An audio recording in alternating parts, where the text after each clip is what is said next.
Hello guys, কেমন আছেন? আশা করি আপনারা সকলে খুব ভালো আছেন। আজকে 4 জানুয়ারি, রবিবার।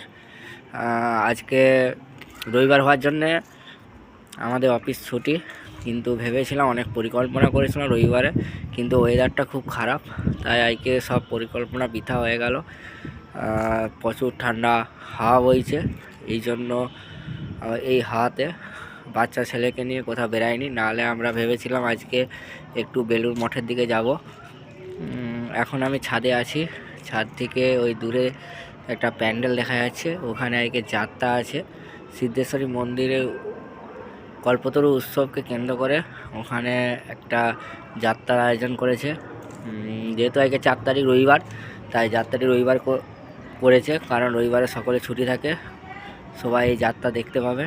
তাই এখন থেকে, যেহেতু রাত্রে যাত্রা, তাই এখন থেকেই চারদিকে প্যান্ডেল খাটানো হচ্ছে, প্রস্তুতি চলছে।